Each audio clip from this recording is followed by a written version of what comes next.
मंचस्थ सभी आदरणीय देवियों और सज्जनों और इस हाल में उपस्थित सभी सम्मानित सज्जनों,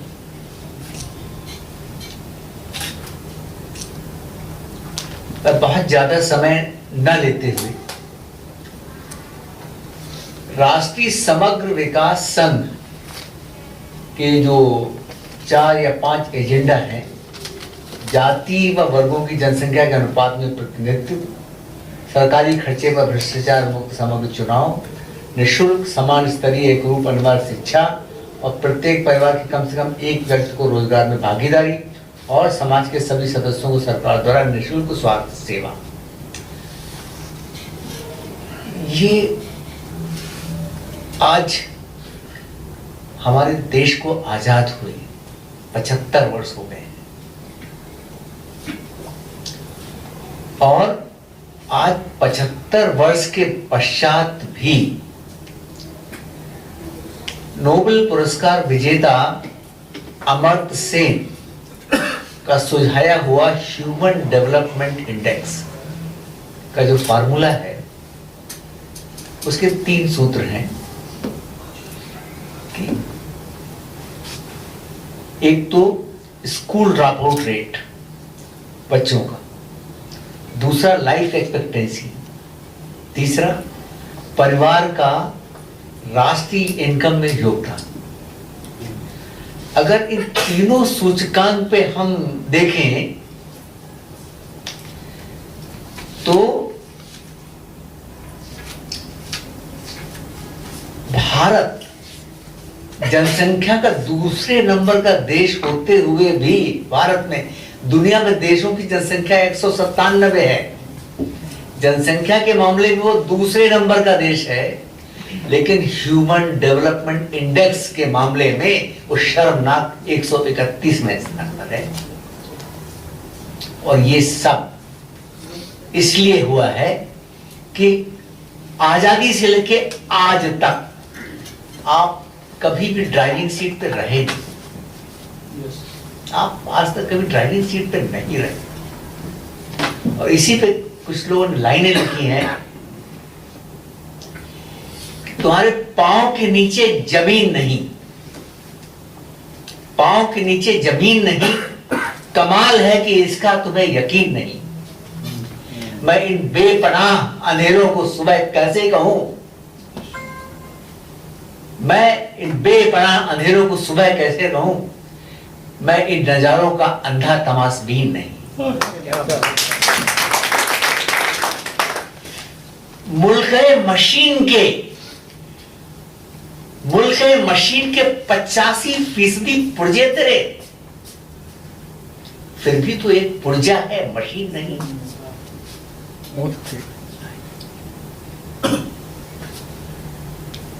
अब जरा तरीकों में हेर फेर करो, अब जरा तरीकों में हेर फेर करो, हाथ में सत्ता का काला हो, खाके जमीन नहीं। तो ये कैसे होगा? मैं आपको बता दूं,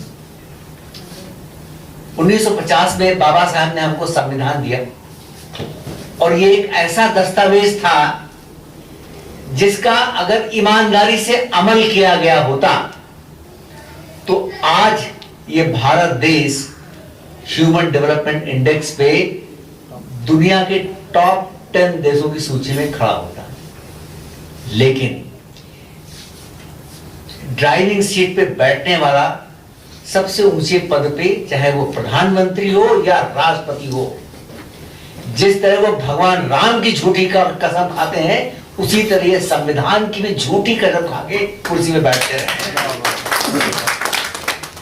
और इसको मैं ऐसे साबित कर, मैं ये कोई लफाजी नहीं है, मैं इसको साबित कर सकता हूं कि भारत के संविधान में ये विशेषज्ञ यहां बैठे हुए हैं कि आर्टिकल 512, 516, 514 से, इन तीनों आर्टिकल में से एक से इंडियन एडमिनिस्ट्रेटिव सर्विस बनती है और उसकी एलाइड सर्विसेज बनती है, दूसरे से इंडियन पुलिस सर्विस बनती है और तीसरे में प्रोविजन है इंडियन जुडिशियल सर्विस।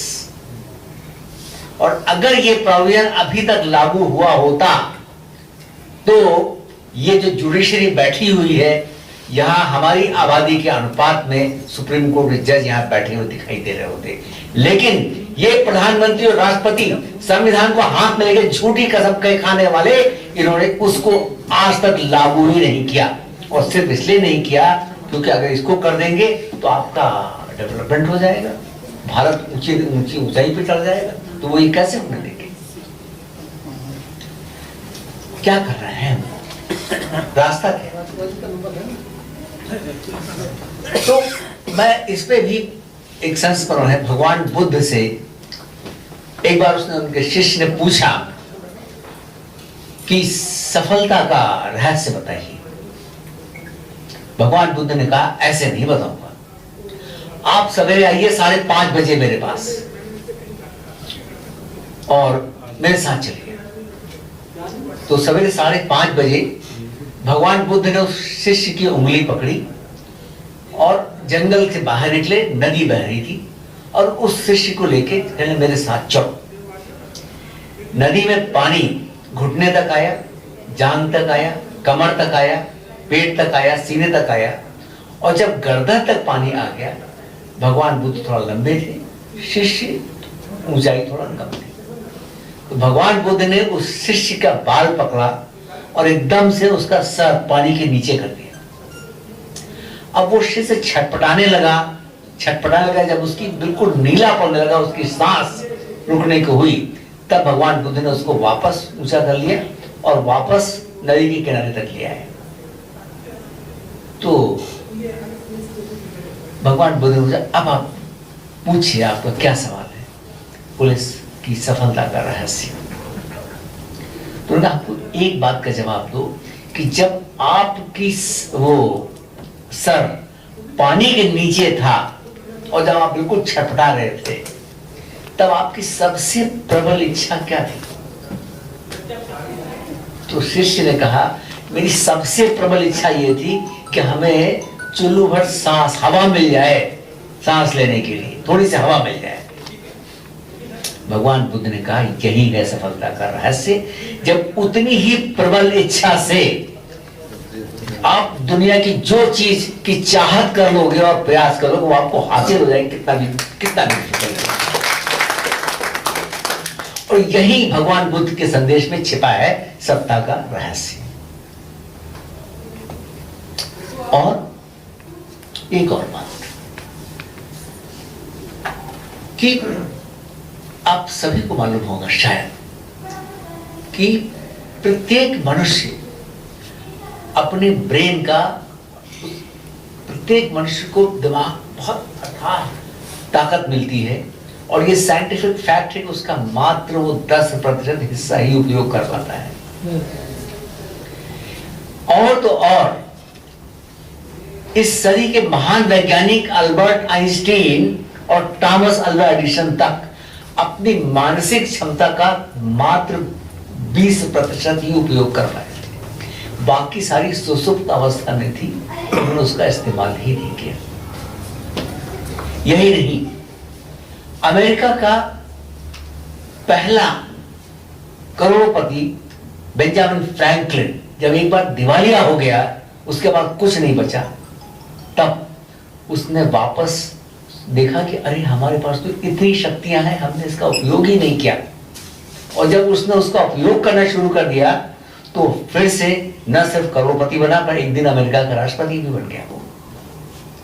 तो याद रखिए कि ये खाली मनोवैज्ञानिक और साइंटिफिक ऑब्जर्वेशन नहीं,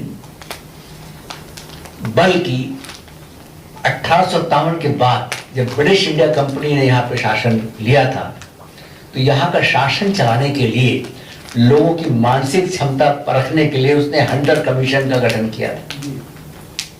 और उस हंटर कमीशन की रिपोर्ट यह है कि इस भारत के रहने वाले मूल निवासी जो दलित हैं, पिछड़े हैं और आदिवासी हैं, इनकी मानसिक क्षमता बाकियों से कहीं बेहतर है और ये कहीं बेहतर जूरी, राष्ट्रपति, गवर्नर और वाइस गवर्नर जनरल बन सकते हैं, ये उसकी रिपोर्ट में साफ है।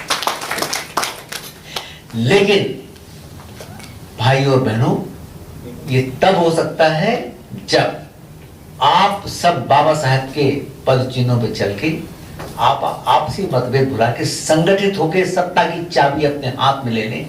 तब जब कहावत है कि आप नीचे से पत्थर ऊपर फेंकोगे, इट्स वेरी डिफिकल्ट। अगर आप ऊपर से पत्थर नीचे डालोगे, खट से नीचे आ जाएगा।